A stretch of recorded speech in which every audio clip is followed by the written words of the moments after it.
Chrom. So that's a bit weird. I will agree there, but hitting a sour spot like the actual result is not even that terrible. That's Anyway. true. However, Flo gonna go Chrom for this set. Very respectable choice. Chrom does have a little bit more range on some of his moves.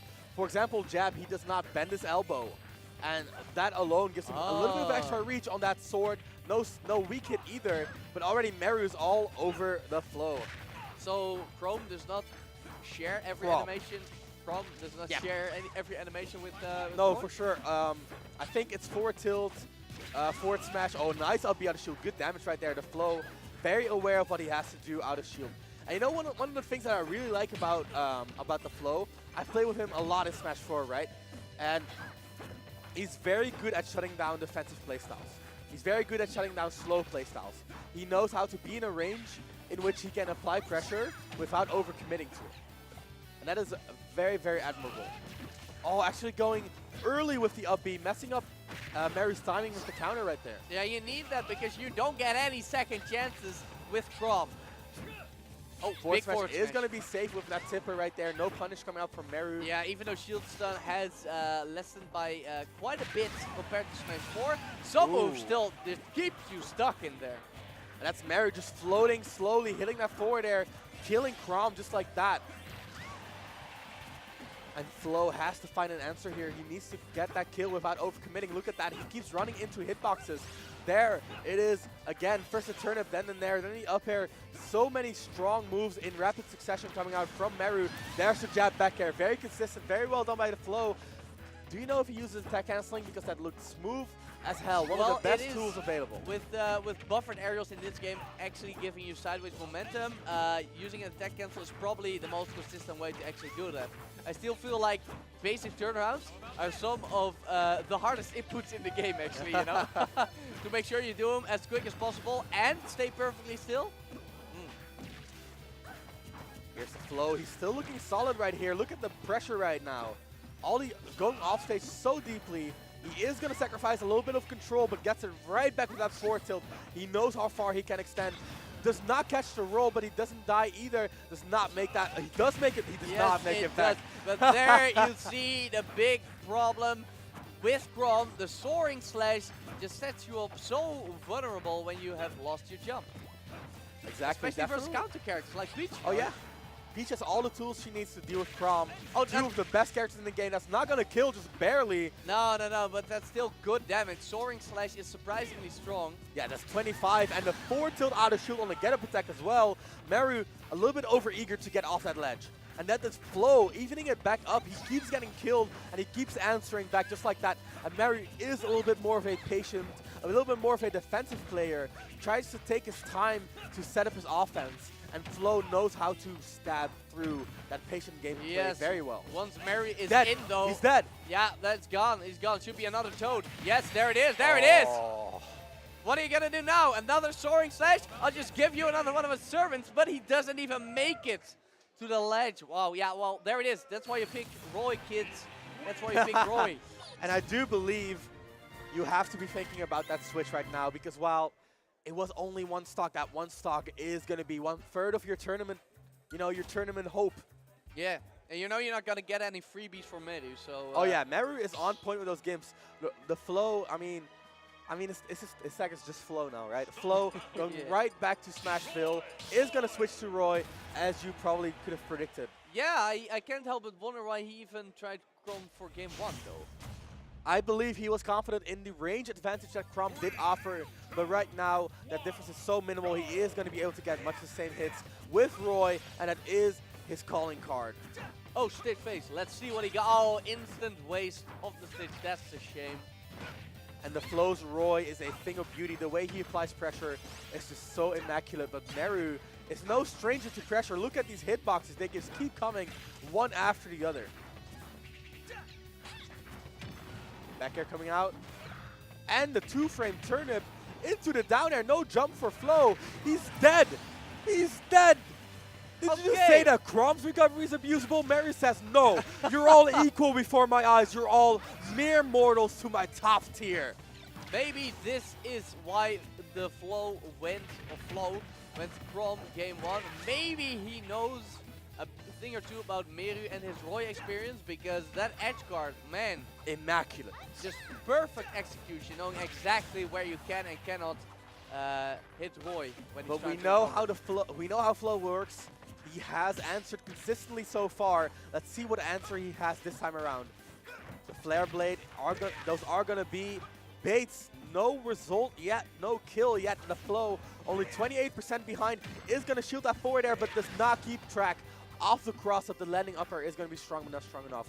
What will Flow do? Yeah, that's the worst time to get a sweet spot, because the sour landing upper can actually confirm in sweet backer and forward air. Forward tilt is going to be a weak hit, I do believe. Not going to kill quite yet, and he has to be a little bit sad about that result, but there is the kill. 41% deficit, not too bad. One combo might just even it up, just like that. Yeah, not too bad for the Flow, like you said.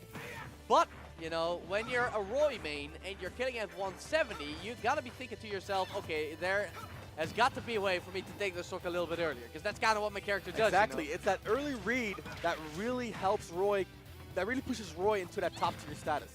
And here is the Flow already trying to even up, trying to smooth out at disadvantage with Meru, not letting anything happen. The Becker coming out immediately, the turnip play as well. The Flow going for it all with a forward smash read, but Meru with a forward smash of his own is gonna take the lead into his hands. Unfortunately for Meru, he did get the frying pan.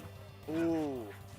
Because the frying pan, of course, Oh no, that's not fortunately anymore. It's no longer RNG.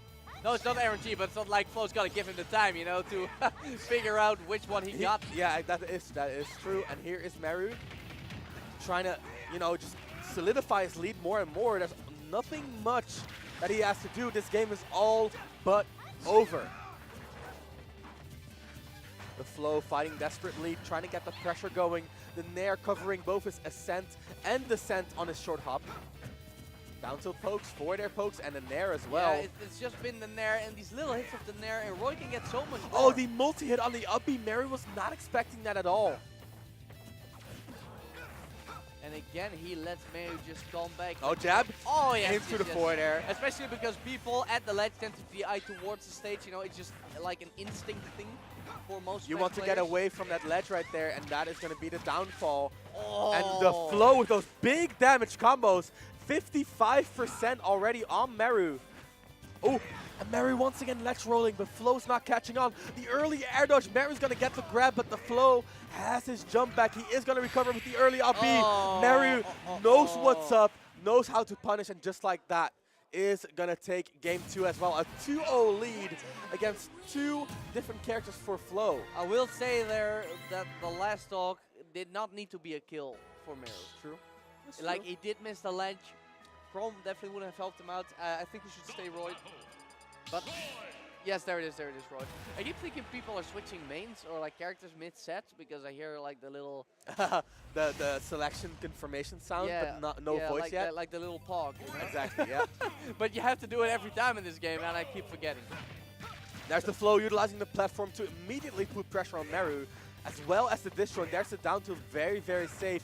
Look at the Flow. He's taking the distance, looks what Meru does, and if Meru waits, he's just like, all right, then I'll jump in on you with my Nair, pressure you immediately. But Meru just needs one hit to even up the percentages.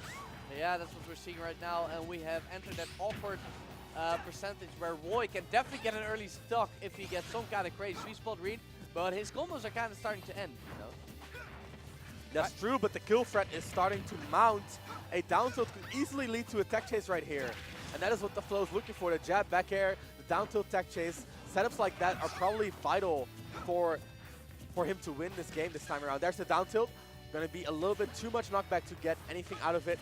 And Flare Blade has almost no lag right there. So a little bit of a low risk, high reward maneuver right there by Flow. Not going to work out. Oh. There it is. That's definitely a situation where Chrom would have not sufficed. What? You know, we got a little bit of DBZ action, a big trade. I think it was a forward air and a sweet spot back air, something like that. Exactly, the Flow knowing what he wanted right there as well as Meru, and Meru getting the immediate early percent combo. Look at that early percent. No, it's just one combo and it's no longer early percent. It's no longer second stock even, because this is definitely going to be a gimp for Meru if he executes it correctly, and I think he does. Yes, he does. Even gives him a chance to tag. How generous of Meru, but Flow did not take it. And that was not even an optimal combo, but Meru getting the advantage state after the combo as well, pushing it all the way to the stock. Such immaculate use of Peach's great toolset, of Peach's great advantage state to make that stock happen. Oh, Flo getting hit by turns again. I feel like he is a little bit tilted. He is swinging, he's parrying, but he's just not hitting. He's shaking his head in the player cam. You can see it live, and he's getting gimped by the turnips. Yes, it is. He is not a happy camper. 3-0 Meru favor, and that was a dominant game 3. I know I'm not D1, but that was the closest thing I've seen to destruction in a long while.